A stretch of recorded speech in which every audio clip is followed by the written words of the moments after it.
right. Hello, everybody. How's it going? Feeling good? All right. I'll tell you a little bit about myself.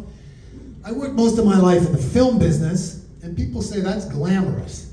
I say, glamorous? Everybody just looks like me.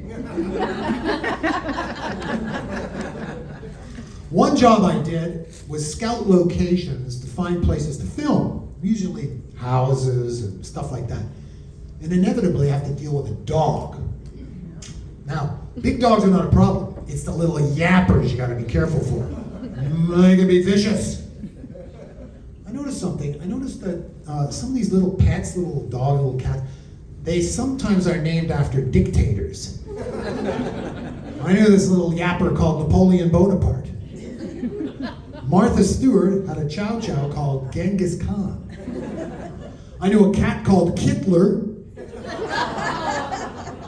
Had some kittens. Now it's Kittler and the Kittler Youth.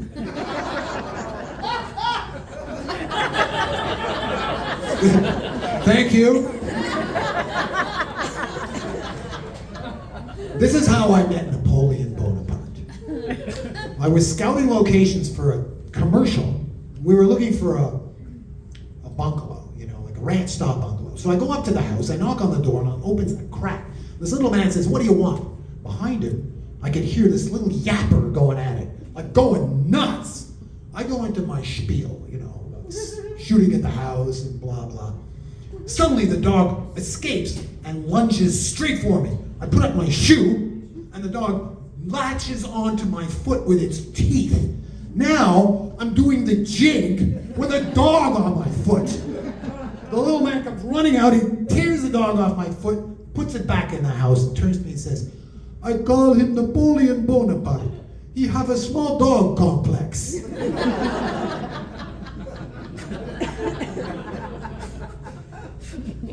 He asked me to come inside. "Come and have a look at my house, it's very nice." I said, "Here's my card, call me when you get a big dog." I did a few other things in the film business. I was an actor and a model. Seriously, I was an underwear model for the Bay. Well, I was the backup underwear model.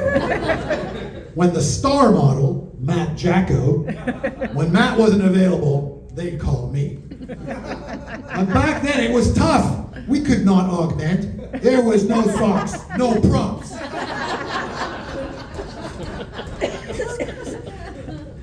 I could be called upon at any given moment, so I had to practice in the mirror. These are some of my poses. This one was pretty good. Not bad. Hands on hips, look manly. This next one, sold a lot of underwear. It was hand on chest, big smile. But this one really took the cake. This one sold the most underwear. We called it the sexy pose. Oh. Supposed to be some underwear there somewhere. I was also a jockstrap model. That was not for the Bay. That was a cash job.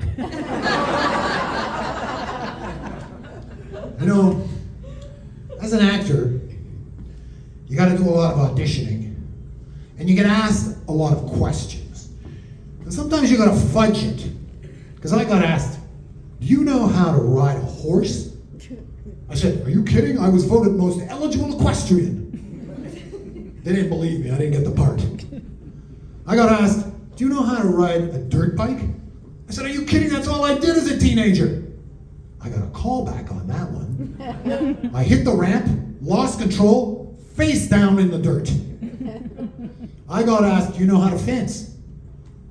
I know how to sit on the fence. They don't like that answer either. Didn't get that part. But I did get lucky.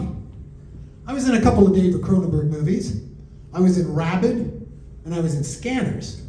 Now in Scanners, there's a little thing that happens there where a guy's head blows up in a mall. I was one of the extras watching that. I was also in a low-budget gangster movie called East End Hustle. And that one I lost my pants at knife point. It's tough being an actor. Damn, it's tough. But you know what?